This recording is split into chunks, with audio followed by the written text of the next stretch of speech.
better. The most important thing that I learned was to think about our products through the eyes of the people we're building them for.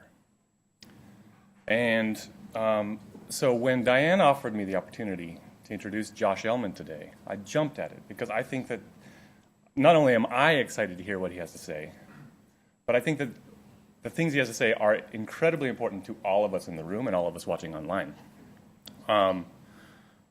Building products for the people, or thinking about products through the eyes of the people we're building them for, is an essential discipline. And it's one that matters to everybody, whether or not you have the title product manager. So it's with great pleasure that I welcome Josh Elman to speak to us today. Thanks. Thanks, Justin.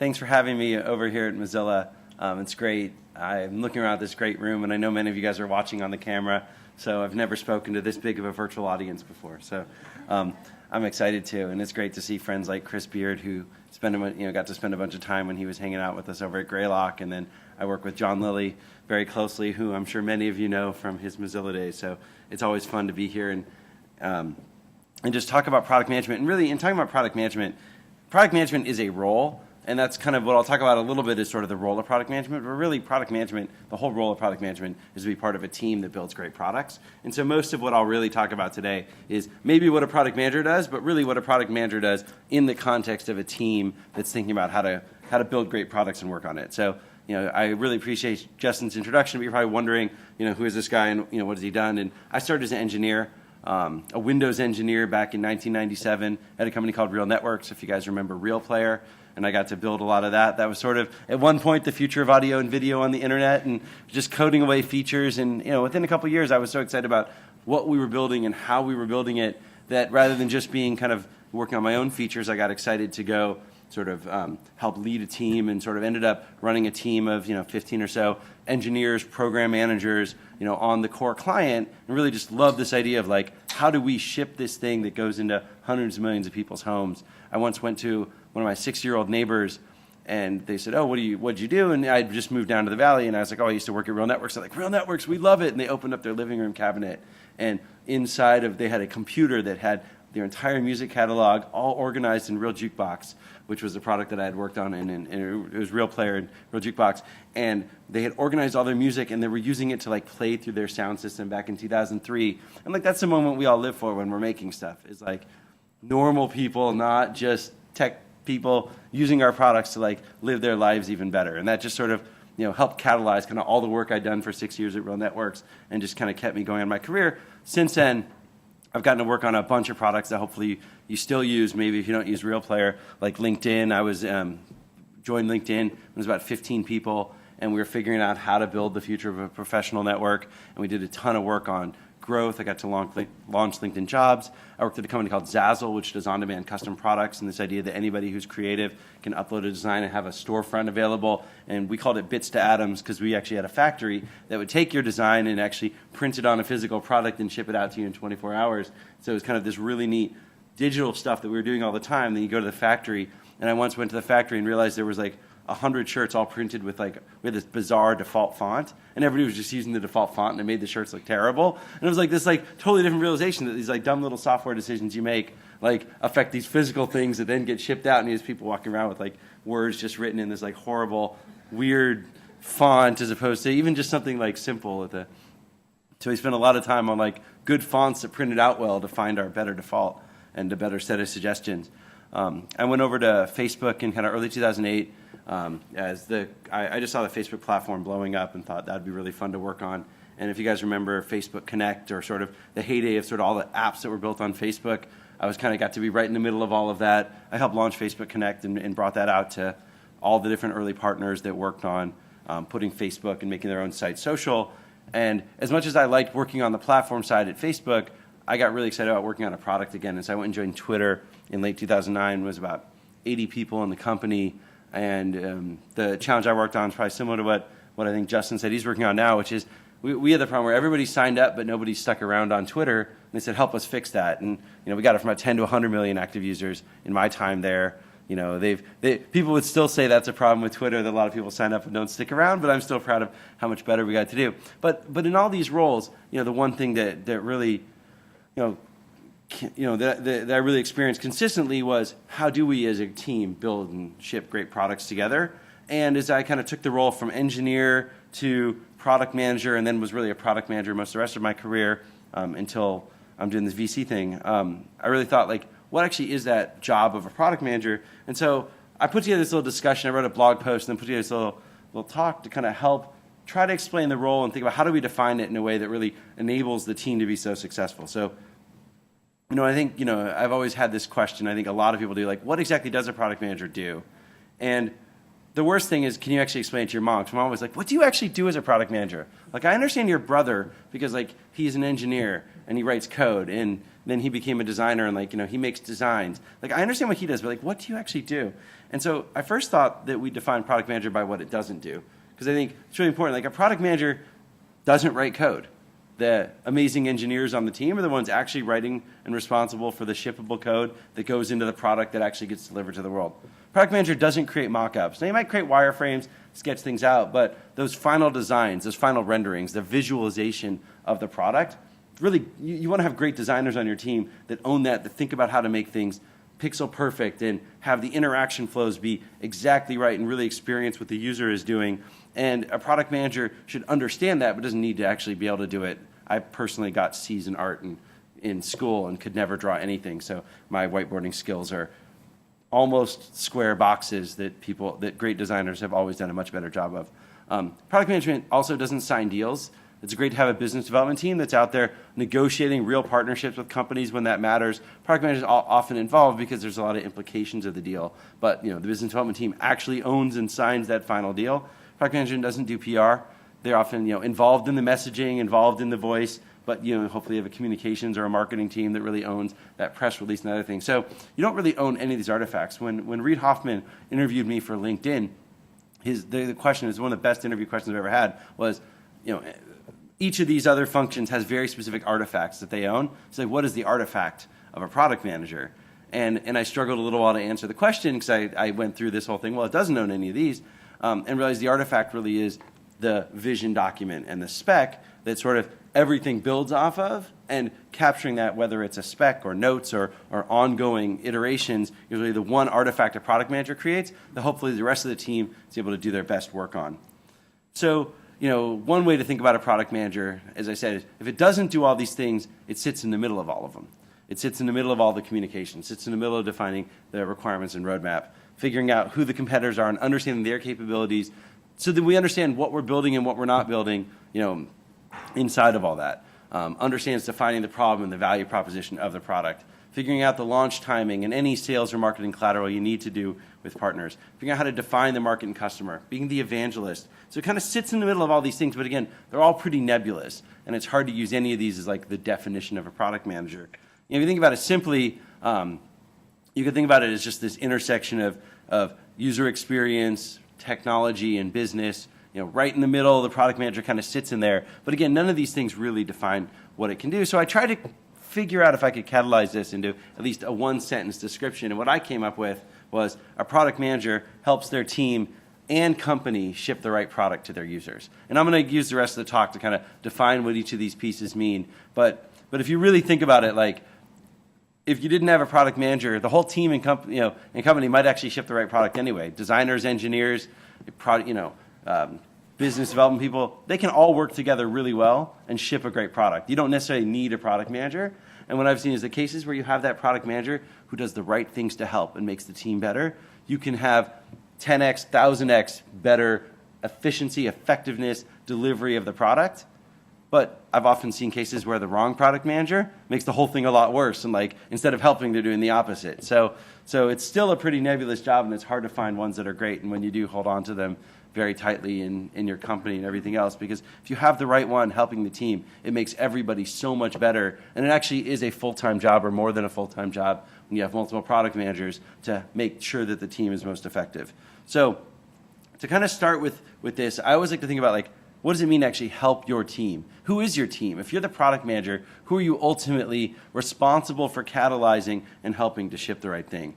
And so, when I think about a project team that's delivering something new, it is the group that is working on a product or a specific feature, in a concise area of the product where their goal is to deliver this out to consumers.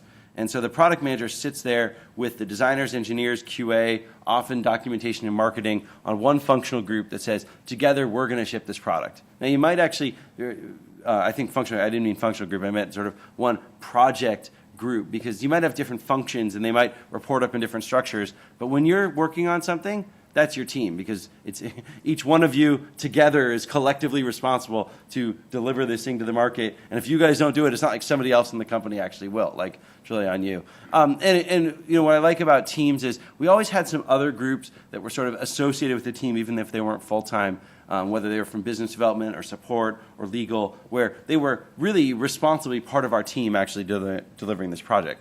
So what is this product manager's role on the team? A lot of people have said that product manager is the CEO of the product. I don't know how many times you've heard that. And whenever I meet MBA students, if any of you have MBAs, sorry if I'm offended. But whenever I meet MBA students, they're like, what do you want to do? I want to be a product manager. I was like, why? They're like, because I want to be the CEO of the product area. And I look at them and I'm like, okay, but that's actually the worst possible thing you could do. Is like, that's the backwards way of thinking about it. You're not the CEO at all. You don't own the resourcing. You don't own the P&L for the product when you're a product manager, especially a technology company, but you are the team leader. Your job is to kind of be the one who helps set the cadence, brainstorm everything effectively, manage all the operations. Like, you have to make sure the team runs, but I like to think about the product manager more as instead of the person in the front of the raft, like paddling away and saying, we're going here, it's kind of the guy in the back who just sort of helps course correct and adjusts and steers it just right so that you don't hit things in the river, and most of the rest of the team is really, do the work, but yet, he's got all that stress of like, we better not hit that rock. I see 4 rocks coming down the way. Like, oh, we have to take this fork. Like, you're always planning all of that stuff, and you're helping the team sort of, keep the cadence from that position. So great product managers, and this is the stuff that I really liked on our team, really figure out how to set the cadence. And I think this is the most important thing for any team, is how do you just collectively continue working and being more productive as a group. The way I used to put it was, we used to build the roadmap sort of quarterly. I called it sort of brainstorm meetings. But every quarter, we'd come in with a set of problem statements, and I'll come into this in a sec. But I'll talk about we come with these sort of problem statements. We'd figure out how to build the roadmap together, rather than ever feeling like the roadmap to the team was handed down, because that way everybody really owned it. But the product manager's job is to take from that and then articulate it really, really clearly and consistently. Like, it shocks me how many people sort of like throw a little roadmap up as a list of bullet items, or throw it up as sort of, oh, we'll have a roadmap somewhere and it's on a PowerPoint slide if you saw it in a deck at one point, versus really figuring out how to make the roadmap a living, consistent document that other people outside your team can really understand. I found that holding regular, like, weekly meetings, one meeting a week for the team that was sort of a cadence meeting, we called it product operations, helped the team be much more effective without all the meeting chaos that can then ensue. If you have a planning meeting for everything, or a strategic meeting for everything, or a check-in meeting for every little thing, you can get so overwhelmed with meetings that you don't have time to do actual work. So we tried to consolidate it all into sort of one, and often this was bi-weekly, not even every week, in order to kind of just keep the cadence of our meeting, and I'll walk through what we did there. We had this thing that we called Act Solid, which we felt was the product manager's job to work with all the other teams outside the company, and Act Solid was an acronym that represented a bunch of the teams that you would have to work with that were outside your design, engineering, and product resources. And then lastly, and probably most importantly, is take and share clear meeting notes. I'll come back to this, but I found that a product manager's job is writing the notes even more than writing the document up front, because the conversations and collecting that and consolidating that into something really that became the living document and capture of what was done is so important. And again, something I think a lot of people sort of don't spend as much time on. It's like, oh, well, we were all in the meeting. Of course we came out with total consensus, which, never happens. So in terms of our quarterly planning meeting, this is something that I thought was really fun and useful for us at a couple of different companies that I worked at. We would come in I'd come in as a product manager, and we'd been talking about and brainstorming different ideas, and everybody always has a feature wish list. But every quarter, we'd be like, what are we going to work on this quarter? how are we going to drive impact? And we would understand, hey, if I was on the growth team, we need to figure out how to make this grow. And the couple areas that we identified for the biggest holes are this area where we're not converting users who are signing up to stay active enough, or we're not getting enough users to find their friends, or we think, a couple of the problems are people aren't even aware of it. We need to figure out some new viral campaigns. So we'd kind of come in with a bunch of questions and ideas like that, and then we let everybody pitch. Everybody on the team got to pitch whatever features or ideas they thought could be most important in order to achieve that goal. And I tried to make it really open. So if you were an engineer, if you were a QA person, if you were a designer, if you were from legal who was helping us out, everybody had ideas of what we should do to achieve the goal. And then we made everybody vote. And you just had to pick your top three. You were like, I think if we do these things, we'll have the highest impact on the company this quarter. We should invest in these. And whether it was quarterly or sometimes they were build up for very long, even longer projects. But we'd have everybody vote on what they thought was going to have the biggest impact for the company. And I like to think that everybody on the team is pretty invested in the success of the company. And just being told what to do isn't as fun as being part of the discussion. After everybody voted, it was non-anonymous voting, so you had to put your initials up there. We would go through and have a discussion of why. So if one person voted for something but nobody else did, they could make an impassioned case for why they thought that was one of the most important products to do that quarter. And if a bunch of people voted for something, they could make a case for like, everybody should have voted for this. Then I let everybody re-vote so that you really kind of felt like, okay, well, the trend is moving towards this thing. I want to make sure this one actually wins. Or people might shift their votes around to kind of really commit to their stuff. And then we really would take the top three out of that whole area, and that became sort of our roadmap. And it sounds like, oh my God, you can't have consensus voting in order to deliver a roadmap. And I can imagine in an organization like Mozilla that might be crazy. But for me, I always found that it got everybody really invested in what we were doing. And even if your project didn't end up winning at the top, sort of the disagree but commit philosophy was more important than just kind of top down by edict. We must work on this right now. There was always some adjusting, and my team leader on engineering and I would always kind of able to shove one of our projects in if we needed to, but we never put it in the first position because we knew that was really what the team had done. And this was sort of how, as a product manager, we kind of let the whole team figure out what to do. And on growth, it ended up working really well because we had so many projects that we had to do to kind of drive growth. The short answer is, which one should we do? It's all of them. So how do we kind of get some of them done this quarter or this next 6-month period and prioritize which ones we do sooner? In terms of the more weekly or biweekly cadence, as a product manager, we try to set up a way in which we really help the team be more effective. This was our meeting that we'd have every week or two. Was one, I would share any company news that was relevant just because, if I was sitting in a bunch of different organizations and understanding what everybody else was working on, we kind of make sure the whole team hears that. And if you would have this place to hear it so you wouldn't need to go to lots of different meetings to try to get status on other things. Anybody who was launching something soon, at the companies I worked at, Twitter and Facebook and LinkedIn, we were launching, every couple of weeks, the team was launching something new, whether it was a small A/B test or something bigger. We kind of go through a final gut check, have the whole team able to see it and review it. The thing where we spent a lot more time that I thought was really important that I regret not seeing a lot more teams do was learnings and analysis of recent launches. We always did a look back. About 2 weeks after something launched, people who launched it had to go pull a bunch of data and say, we expected this kind of impact. Here's what we're seeing. Users who are behaving this way, are doing this more. Users who aren't are, but we aren't getting enough users to do it. We think we need a new feature that will drive more people to try it. Whatever it was, the look back became actually one of the most important ways that we were able to manage the group because everybody was able to figure out, like, did our things work? So that the next time we were able to actually say, hey, what did we learn last time? That feature didn't work, that one did. And I would just highly encourage you, if you don't do look backs, you should do them. And often like 2 weeks after a product launches is a really good time where you have a week of data and then you spend a week sort of starting to look at least the first week's data and then try to do it like 2 months later too, because then you've had enough time for something to settle in and you see if it still matches your patterns or not, and hopefully a bunch of the queries and other stuff you had to build in that first week or two are still useful and are easier to run the second time. We'd often do a roadmap check-in, so anybody's working on something new, and then a guest speaker too, kind of like your monthly speaker series. Here, just to make sure that the team felt good. And so with this kind of one meeting a week that was about a 90-minute meeting, And as I said, often I did it every other week when we weren't in like super crunch mode time. Everybody felt checked in, and we didn't have to have a lot of the other meetings that I'd had at other organizations. But this is the product manager's job, is taking the notes. And setting up the meeting and really taking the notes. And the job isn't that glorious. It's really documenting.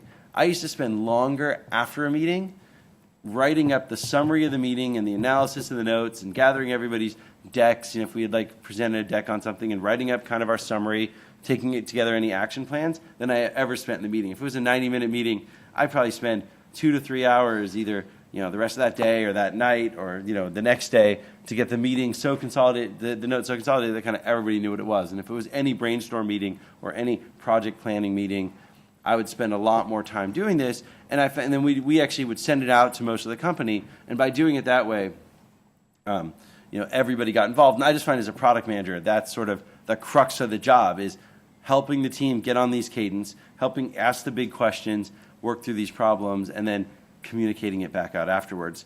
The other thing we came up with, and a group came up with this at Twitter that I thought was just useful, so I use it all the time. It was called Act Solid. It also, another acronym was Lost Acid, but we thought that Act Solid was better. And these were all the different teams that anytime we shipped a feature, everybody in these various groups that were not part of the day-to-day product organization had to be aware of it. And everybody thinks like, oh my gosh, legal, they're usually a bottleneck, and we found legal was actually an amazing enabler. When we looped legal in on something we wanted to do that was somewhat controversial, after I left Twitter, a bunch of people worked on this thing where they personalized your Twitter sign-up experience based on what websites you've visited before, because they knew that from your cookie data. There was a lot of work with legal, and legal was not like, oh, you shouldn't do this, it's a privacy violation.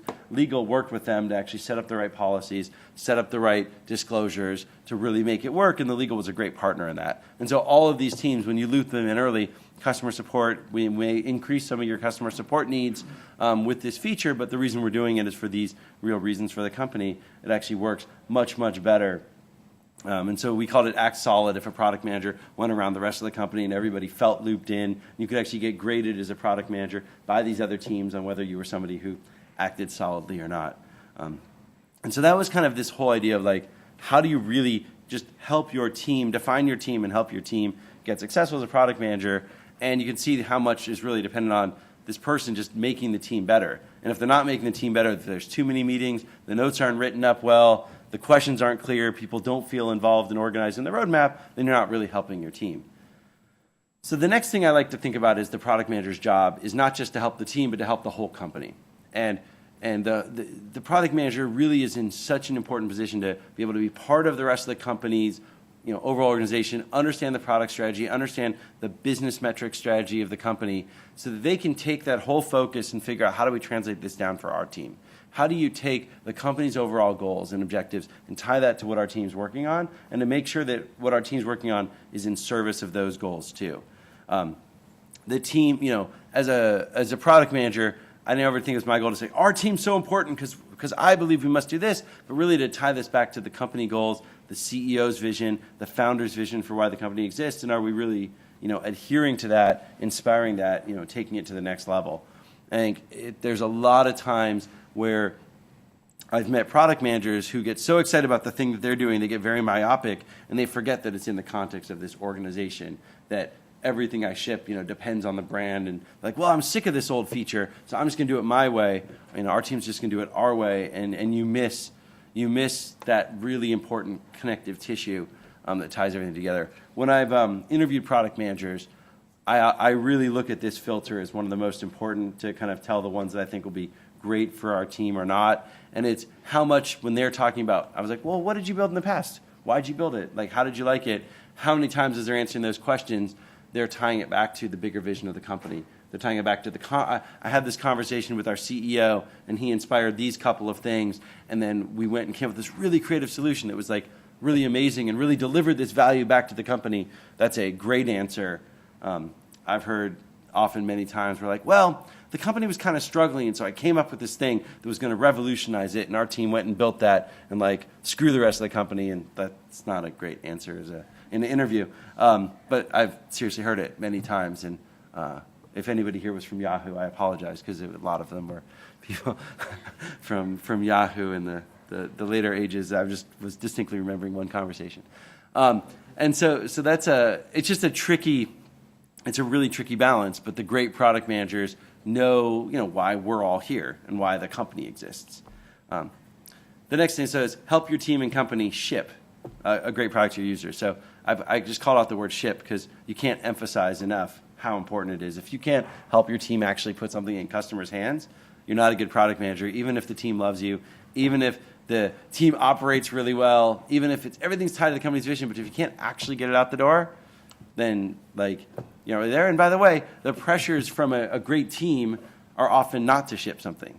A great designer doesn't necessarily want to ship it until they feel like the design is whole and complete and perfect. A great engineer doesn't want to ship something necessarily until it's perfectly robust. And by the way, those are both right. You can't say, you got to ship it. But the product manager's job is to push and pull on everybody to create the set of sequence. That means how do you actually figure out the thing that is good enough to ship to our users today, that won't destabilize the company, that won't destabilize the product stack, that won't cause a ton of new customer support, ton of new issues, but will actually put it in customers' hands. And it's never everything. I mean, we forget on our iPhones now, but they did not have copy-paste in V1. And you were going back between email and web browsers and all these things all the time, and you literally couldn't copy-paste anything, and it felt like a total pain in the ass. And you're like, how could Apple have shipped it without copy and paste? You're like, because they had to ship a phone, they hadn't figured out what to do with it and build a clipboard into the operating system yet. And they decided that it was better off to do it. And you know what? I don't think any of us regret the fact that a couple versions later we got copy paste. The funny thing about when you ship without something and then you add it later, nobody remembers when you didn't have it anymore. It's like the moment the feature's there, it's immediately eliminated that we ever struggled without it. And new features just sort of do that. On the downside, once you add a new feature, it changes people's perception. If that's a bad feature, your product now is worse or more bloated because of it. But I think a product manager's job is to sit and just be this perfect tension, grinding right in the team to here's what we need to be for launch. Here's how we make these really tough trade-offs. I like to say that great product managers really understand this balance between getting it right and getting it out the door, because you can't always do both at the same time, but once you ship, it's how do you ship the next things and do it right. And by the way, the other thing I learned is I see a lot of teams have a whole bunch of stuff they want to ship, and then they make all these trade-offs, and then they ship, and then the very next thing they do is go build all the things that they cut on the floor right before they shipped. And it often turns out when you actually put it in your users' hands, they don't even care about 5 of the things you were about to ship. They actually care about these 3 new things that you hadn't quite identified as a need that are actually broken right in that initial moment. And so you actually learn more by shipping, learning, figuring out what to go work on now, not just, okay, we shipped, now let's just go back to our list and keep on plowing along. So I think it's a really important thing to kind of ship, listen, learn, and keep doing it. So look, we can talk about shipping in a team and building the right thing, but it only matters if you build the right product for your users. And so I'll go through kind of how I've thought about the right product and figuring that out, sort of as a product manager, and how I've seen great product managers do it. The first is, I call it believe but listen, because you have to be creative. Part of what we're doing in our industry is building something that's never been seen before. We're building the power we have in technology is we get to build this thing that nobody's ever done. And if we're just building a clone of something else, it's really not that interesting. So you really get to think back and okay, we have this great idea. It should be amazing. And then how do you actually figure out if it's a good enough idea? And I think the first thing is you talk to as many people as you can. And everybody's well, should I keep it stealth? And yes, sometimes things are great to keep stealth within a company or in a very limited situation, because you have a magic moment when you deliver something new to your consumers that they weren't expecting that really meets their needs. But you certainly can't do it without talking to people and talking to people that you trust. I love to get ideas from testers and active users. And the feedback that you want to get is not, I wish the product had this. I mean, everybody knows this. It's how do you figure out what problems they're having, and then how do you get really creative about how to solve them. I look a lot for criticism from non-users. When we were trying to figure out growth at Twitter, we spent a lot of time trying to figure out, why don't people use Twitter? And we found one of the best sets of people that we could ask were people who had signed up, left, and then came back, and then finally got it the second time, because we found that we could actually get them to really articulate what didn't happen for them the first time they signed up and what did happen for them later, so that we could figure out those gaps of where our messaging and our first experience didn't deliver it, but something else in the world kind of recatalyzed them onto Twitter. And that was super helpful for us. I'm a big believer in getting input from founders or leaders, the CEOs of the company, because they see so many more things at such a different level that it often helps to kind of just have their spark and their gut reaction. But if they're like, oh, move the button here and do the button red, like that's useless feedback because they aren't in the weeds enough to really know what to do with your product. But if they're like, wait, this flow doesn't quite make sense. What if the messaging was more like this because we're seeing this and this happen in the world? I think that's really, really useful feedback because that will often change the way that you're thinking about it. And they're seeing stuff from a perspective that you might not be. And then, ideas anyway you can get them. I got really good at reading Twitter to figure out ideas for what we should do for Twitter and to figure out how people talked about Twitter. It's great to have this public water cooler for that stuff. You guys have such a great community at Mozilla. I'm sure you get tons of ideas from them. And it's, how do you filter? How do you filter it down is the hard work of product management and a creative development team. But it is really exciting. And the second thing, we talked about this a little bit before, is how do you measure results?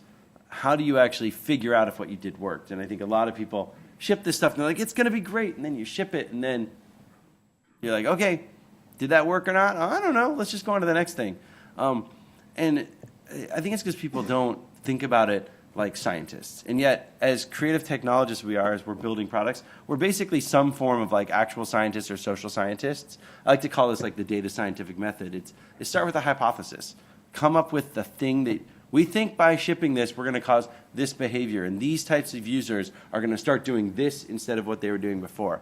Figure out what those metrics are ahead of time.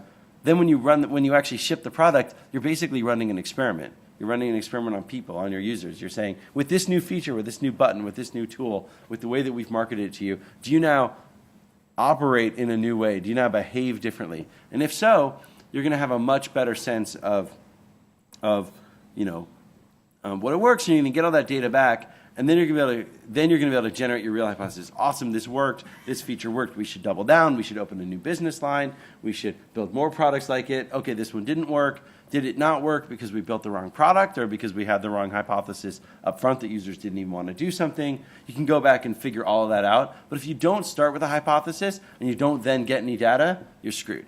And then the last thing is I always keep an eye out for unexpected learnings. There's always that really cool thing you didn't expect to happen. When you make a set of changes, that if you can figure those out, those might be really cool threads to get really creative about. The last thing, and by far but probably the most important, is fundamentally your users. And as a product manager working with your team, figuring out what to ship, how do you make sure that everybody's thinking about the users all the time? It gets so easy to say, oh, well, if we just do it this way, it'll be like so much easier and we'll get it done much faster. But how do you kind of remember, wait, but actually every time you make a product, there is some user, some young 15-year-old kid somewhere in Iowa who's opening up a computer and is getting on their phone and getting on your product and experiencing it in a certain way. And it gets very easy when you look at data and when you look at all the different big conversion rates and MAU, DAU charts, that you forget that like all those things are summed up from like one individual person in their lives interacting with your product.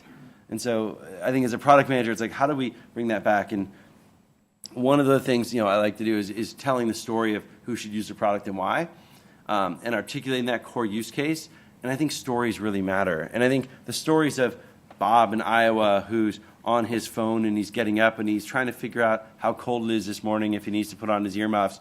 So he pulls out his phone and he does blah, blah, blah. Like that is actually an important use case for your product. And if you can't think of that story and think of what he's going to do in that moment and think he might actually have gloves on, so it's going to be harder, so he needs to do something different. I mean, you just don't know all the pieces of every story of what's going to make your product useful. But once you actually start telling it and visualizing it, I think our great product managers are great storytellers in the team to keep sort of telling that story over and over again. My arguments with the designer used to never be about like, you should move the buttons around. It was like, well, look, if John comes to this page and he's expecting this stuff to happen, do you think he really sees that it should happen in this order?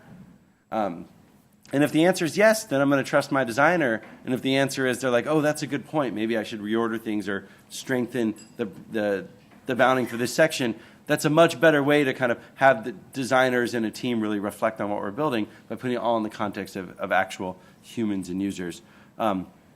You need to then advocate it. You need to understand their challenges. You need to talk to as many of them as you can. I found, for me at least, Twitter was a great way to talk to people. And I would go into, I learned how to go into like the Justin Bieber crew on Twitter, and which is young 14-year-old girls who spend most of their day tweeting about Justin Bieber. There's a whole different section of Twitter and sort of hip hop communities and street communities that use Twitter very, very differently. And you can just learn so much. For me, that was when I was working at Twitter, that was great. How you get out in front of your users is always different, but I think it's very important to figure out how to do that. And then, I'm continually listening to feedback. We used to do pretty regular usability tests. We just have people coming in and watch them. And, for growth, the big way that we did it a lot was, welcome to Twitter. What do you think it is after kind of going through our sign-up process? And they might have heard about it a little bit in the world, and then they go through our sign-up process. And then if they couldn't articulate it back in the way we wanted them to, we knew we had to do a lot of work to make our process better. So overall, if you're a product manager and you're thinking about you're helping your team, bringing the context to your company, figuring out how to ship stuff that matters, figuring out how to do the right product to really measure it, and then figuring out who your users are.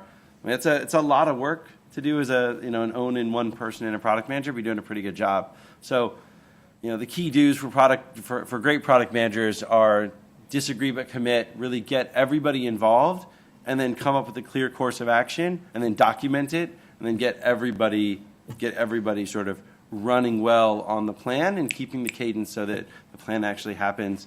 The don'ts are, don't just try to build what you think is right and say, I'm right for the team all the time without listening to everybody, having clear hypotheses. Now, I don't mean you shouldn't build what you think is right. You clearly want your team to do it, but you shouldn't sort of be a dictator or a CEO without sort of getting everybody's feedback, because the team's not going to execute blindly.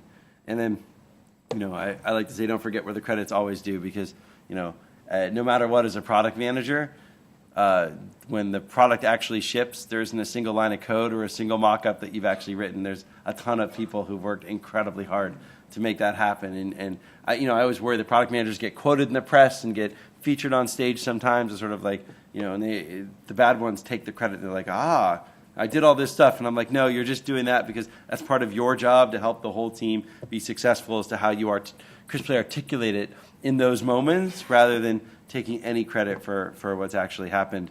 I find this even worse as an investor now, because I'm on the board of a few companies, but every single thing that they do is 10 times harder than what I'm doing for them now too. The product manager's job is never done. As I talked about a lot, once you actually bring the product to market, you'll be working on the next iteration. And it isn't just the set of things we didn't ship, because you actually made trade-offs to ship all those. It's what is that data telling us? How are we going to make this thing better? What other testing do we need to do now that it's live? Before it was live, maybe you couldn't have been on every device or in every scenario. Now you can go be in all those scenarios. Maybe you can realize this doesn't work in low light situations, or whatever it might be. So how do you figure that out? And look, no products are ever finished. The beauty of what we get to do is take everything, the best thing we can get in our users' hands today, and then figure out the best thing we can get in our users' hands tomorrow, or 6 months from now, or a year from now, and keep helping your team move forward. No product's ever going to hit for everybody, but it's an ongoing process of development and iteration to make it better, and that's kind of great product managers help their team do that, and I think that's super exciting. So I'm very happy if there's a few questions that people have to take some after this. So thank you guys again for having me.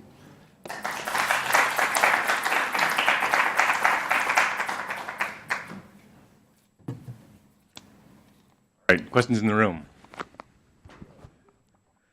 Yeah, so you mentioned growth quite a bit in your talk, and it feels a little bit like it blends over pretty strongly with product management. I wanted to hear from you is kind of, where do you see growth? How does it relate to product management? Is it one and the same? Is it a collaboration? Just wanted to see from your experience kind of like where growth and product management collaborate and blend. Yeah, it's a great question. There's been this real shift over the past, call it 8-10 years, for this new model of growth. And at one level, growth is just marketing. If you think about a company, you have to do two things. You have to build a great product that that actually works for people and delivers on the core promise, and you have to figure out how to get it into their hands. You have to figure out how to get them aware of it and in their hands and motivated to try it, and when they try it, motivated to get going on the experience so that it actually works. If you think back to like consumer packaged goods, these teams were separate. You had a team that made the perfect toothpaste and a whole different team that like made the commercials, created the desire, figured out how to put it in stores, and then you just hoped at some point they met in the middle. I think what we've realized in building software is you can actually build as many features and spend as much energy building creative technology solutions to drive awareness, onboarding, motivation, et cetera, as you can to build the actual product itself. And you can build things that help your really successful users share the product out so your product grows virally. You can figure out how when somebody shows up, people often, in software, people have always sort of like hand-waved over installation and onboarding. And yet, if you spend as much time building your onboarding experience and your habituation experience to get somebody using your product all the time, you can have them be really addicted. So I've thought about growth and sort of this new model of growth as really product management for the people who aren't users of your product yet. And core product management is building features for the people who are users of your product, building them for the next things and the bigger things you want to augment. And it's just as important to build for the first group that doesn't use your product. And so if you treat it that way, then you kind of blend the core skills of product management and engineering and building the right things for your users and shipping them and all that stuff with the skills of marketing, which are what does it take to sort of understand awareness and use data to really understand, how we're putting something out in the world. There's still a room for sort of the skills of marketing applied to all the marketing things that aren't product-based, whether that's events and campaigns and advertising and things that aren't in your product. But, one example I like to give is, when you used to have a marketing team and a product and engineering team, the marketing would say, hey, we need a landing page for this campaign we're doing. So the engineering team would go, a landing page. Fine, we'll build you a landing page. And then they'd come back and say, we need another landing page. Like, oh my God, another one? Fine, we'll build you a second landing page. And then it'd be like a third one. You'd be like, oh my God, this is the last one you're going to get. But when you just say, hey, the growth team is ultimately responsible for getting the product in people's hands and everything else, you get the first landing page. You're like, how many are we going to need? Is this going to be a thing we're going to have to do? Then you build a system that lets people who are thinking about campaigns all the time just build and spin up landing pages and make them work really seamlessly. And the growth team has built that. And that's just as important a feature to the company and to your product as building the next whiz-bang settings widget or thing actually in the product. So that's how I've kind of thought about the blend. I don't know if that totally answers your question. I will grab this for a question. So he asked part of my question, so I'll go to my follow-up. So you mentioned Twitter and growth, and Twitter and Firefox have so many similarities as a product. There is a passionate core group of users who are always vocal and demanding things.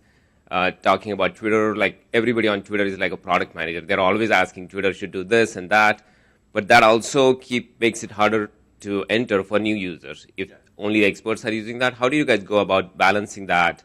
Like the core set of users which are very vocal, demanding, whereas the people who are non-users, as you said. Yeah, look, I think it's a matter of prioritization for the whole company, and I worry that Twitter hasn't quite prioritized the group I'm going to talk about, as much as we were trying to do when I was there.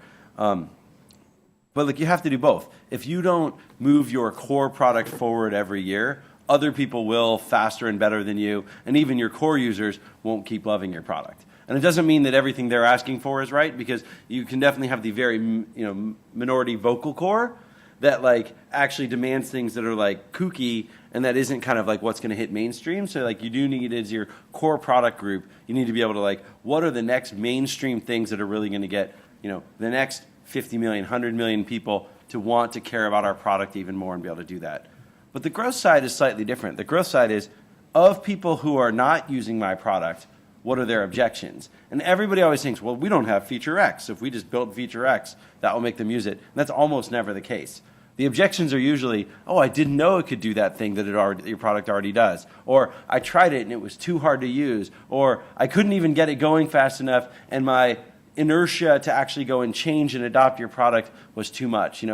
For Twitter, we had this phenomenon where everybody was talking about Twitter. Today on Twitter, such and such said this. Today on Twitter, you could have learned about the earthquake. Today on Twitter, all these concert tickets were sold. And so everybody was like, oh, I got to go try Twitter. And they'd go try Twitter, and it would be really hard to sign up, very obtuse to figure out, and they wouldn't actually get the hang of it, of what you could do on Twitter. Man, if you spend hours on Twitter, if I go and spend hours with somebody, like, what do you like? Here's how we find the right accounts. What is going on here? Here's what's going on here. And I get somebody to that state, they have an amazing experience on Twitter, but the product itself wasn't there, especially when somebody had already had something like Facebook or whatever in their lives, or email, or reading the newspaper, like whatever they were already doing to discover information, wasn't there. So the growth team, the way you want to prioritize it is, what are the growth efforts needed to really be able to drive that? At Facebook, in the mid-2008, 2009, Tim, over a third of the engineering resources and product resources were on growth, because Facebook realized it needed to build all these core engines of growth to keep sustaining the company. Now, that worked so well that they still have a very core growth team. I doubt it's 1/3 now. It's probably more like 1/10, But I think like that's the shift in the pull, which is how much should we spend building new core things versus these things that really drive growth.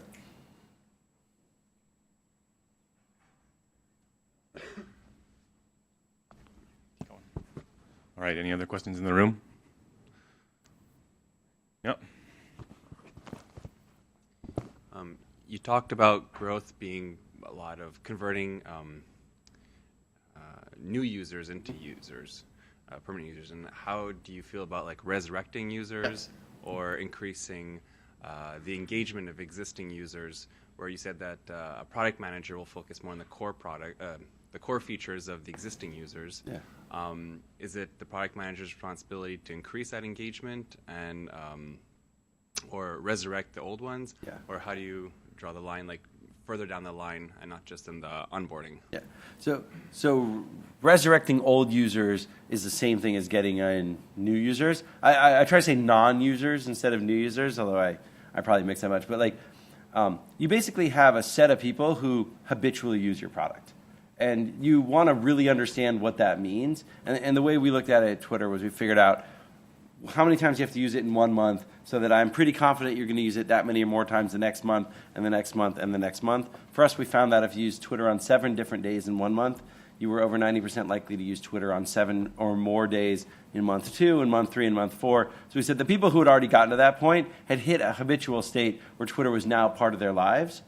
And if you aren't at that state where you were using it at least as about twice a week, if you were using it at least approximately twice a week, you weren't at that habituated state on Twitter. And obviously, we wanted you to be using it every day, but I found that the at least twice a week was a good enough proxy in those early days. And so for a product like yours, it's who are the people who've gotten to that sort of nirvana state where it's now the default browser. And you guys might look at different things. It could be, are you the default browser on the computer? Are you launched every day? Are you launched 3 times a day? You don't necessarily want somebody who uses Chrome for 90% of your things, but keeps opening Firefox for like 4 websites. It's not terrible, but that's not nearly as good as when you're doing 90+% of your browsing or 100% of your browsing in Mozilla, right? So you want to figure out what that core user bucket is and what that habituated thing is. And everybody who's not that, the growth teams, in my opinion, the best growth teams are the ones who are like, how do we get people into that state? What features do we need to be able to get them into that state? And most of those features are usually awareness, retention marketing, onboarding types of things. But sometimes those features are viral and social features where we say, how do we take the people who are really sticky, build more things for them so that they pull more of their friends in. And by pulling their friends in, that pulls them on this loop where they end up getting into that habituated state too. So like you can do both sort of, but that's how I think the growth team is like, how do I get you into the habituated state? And then once I have you in the habituated state, how do I get you to do more? Or as world trends are shifting, video is now a big deal. Nobody was watching video before, everybody's watching video now. We need to make sure that we don't lose them from that habituated state because they're going to spend more time in video. So you go and do work on that, for example. Does that answer your question? Great. All right, so we have a question from IRC. Do you have any experience or advice for working as a product manager for a distributed team? Product manager for a distributed team. So I have never done it. So I will. My advice will be much weaker than all of you who work in an incredible distributed company. I think the 2 things I would say are the communication needs to be extra clear when you're in a distributed organization. I think the clarity of whatever gathering you've done and what decisions were made just need to be extra clear in the written form because one of the nice things when you do work proximately is even if there is some disagreement or confusion around a topic, you can just go over to somebody, usually with like face-to-face looking into somebody's eyes and back and forth, you can kind of get to a good conclusion. It's much harder to do in a distributed world. But even then, getting on the phone, getting on a Skype, getting on a any face-to-face, is really important to work out any disagreements or confusion around something. I think the second thing that I would emphasize further is making those regular communication things where everybody is live together even more regular and more consistent, so that when any issues crop up on the team, you have the forum to air them. Like one of the benefits of having a great weekly meeting where everything gets aired is when things come up in between the weekly meetings, you're like, I'll just keep this I'll make sure that this needs to get raised in the weekly meeting, and it will get raised, and you have that perfect cadence to do that, as opposed to every flare-up becoming an issue and not being able to find people to deal with it. So I think it just creates even more importance on both the written communication and the live cadence of communication. Cool. So do you have any thoughts on building something for early adopters first and counting on them to set the trend for larger groups of users? That's a great question about early adopters. Look, the way I like to think about building something is finding your first passionate community. So whether that is tech early adopters or other things, you are much more successful in a product if you can build it and you have 100 people using your product religiously and changing their lives around your product than 10,000 people who touch your product lightly at the very beginning. So almost everything you build, you want to find that small group that's really passionately converted. Once you do that, then the gut check is this replicable? Is it only interesting to them because they have a very unique set of needs and skills and actually the rest of the world won't ever care? Or can you actually go and sort of grow it out from there? And that's a little bit of instinct. It's a little bit of smarts. It's a little bit of being realistic about who those early people you are targeting, are actually the right ones. But you're much better off kind of finding that. And by the way, as an investor now, that's exactly what we look for too when we're trying to find the next companies. Everybody's like, look, I have like this many users and this much things, and we like, okay, wash all that away. Do you have a group of people who are actually like changing their lives because of your product in the really early days? And if you do, it has a chance to get much bigger. You saw Facebook grew in colleges in that way. Snapchat grew in high schools, and like what was exciting about Snapchat in the early days was the whole high school was super passionate, and they were like, that's all we communicate through now. Like that's an amazing like green flag for for an investor. And so you want to think about the same thing with every product you build. So go ahead. Oh, we got another question on IRC. I can't see it. Okay, so this question is, would like to have more examples of how the really good note-taking and all the extra time after meetings paid off. So how did this save time in the long run or prevented big problems later on? It's a great question, and I'm not sure, I think a couple of the key ways we did is we communicate our notes very broadly in the company. So there were a lot of times where I would get questions from people like in support or from my CEO at Twitter or other things where they would ask lots of questions about the notes that we had, and I could kind of answer those. And we would actually, that would surface any like real discussions that needed to happen much, much sooner. So if I hadn't written it down and sent it out, I never would have gotten them thinking about it early. There was one feature, the feature I was talking about that shipped after I left, but the one about we want to do this personalization based on all your website browsing history. We were talking about that for a long time before legal sort of responded one day and jumped in and said, hey, we'd love to talk to you about this. And it opened up a great legal conversation very, very early, and a team that didn't distribute things as publicly and as concisely and is clearly communicated never would have triggered other people to think about what we were working on and give us ideas or whether it affected them. So that was one. Within the team, I'm not totally sure, honestly, if it makes any difference of people walking out of a meeting, because I can't remember all those situations where everybody might have walked out on different terms. But I certainly know that once it's written down, and that becomes your action item, and it was much easier to say, hey, did you get this thing done? People can't be like, oh, I didn't know I was supposed to get it done, because it was written right there. Cool. I think this is going to be our last question. Okay. From IRC, how do you prioritize through simultaneously occurring fire drills? Or, you know, if you do scorecarding, how do you choose to focus on one fire over another? That's a great question. The reality is we have this great myth that we can like parallel process as a team and that parallel process as a company and we can do more than one thing at a time. And like, oh, our team can get like all 4 of these done this quarter.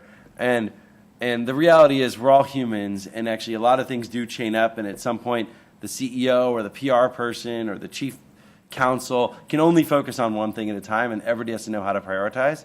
So the trick is you have to pick.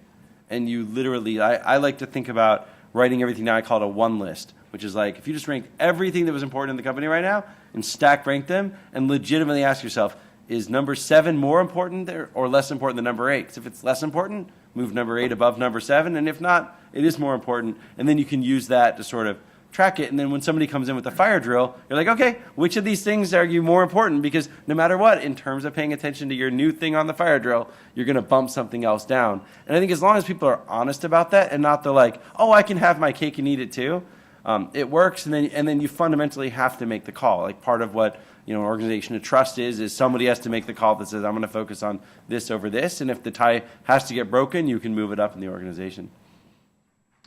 All right. So that concludes our March speaker event. We've got there's one. Oh, we got one more question in the room. Javi. I was hoping you could just comment a little on when developers are your early adopter first audience. And I know like Facebook Connect and Twitter have kind of different stories there. So if you could share some wisdom, that'd be awesome. Thanks. Oh, man. Building platforms is a whole different conversation. I actually put up a fun talk about building platforms on my Medium page, too. It's a slide deck kind of like this. We have a team now that like takes my crappy slide decks that I make and makes them look all beautiful like this. But I made one about platforms. When you're building for platforms, it's a totally different value exchange, and both sides have to understand the value exchange and the risks that they're taking on.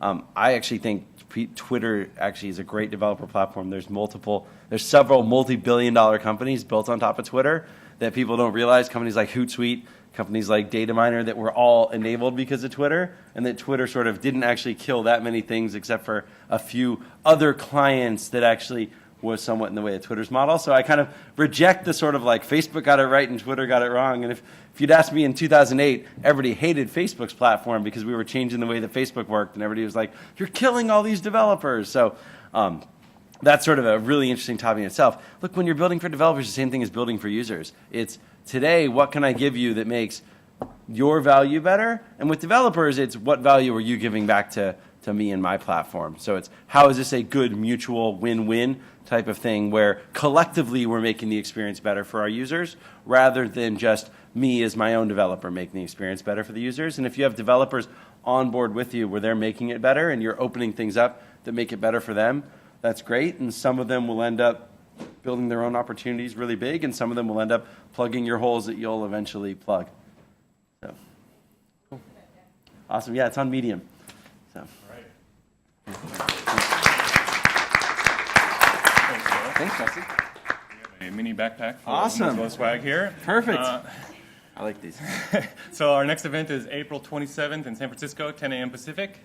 Thanks, everybody, and thanks a lot, Josh. Thank you. It's in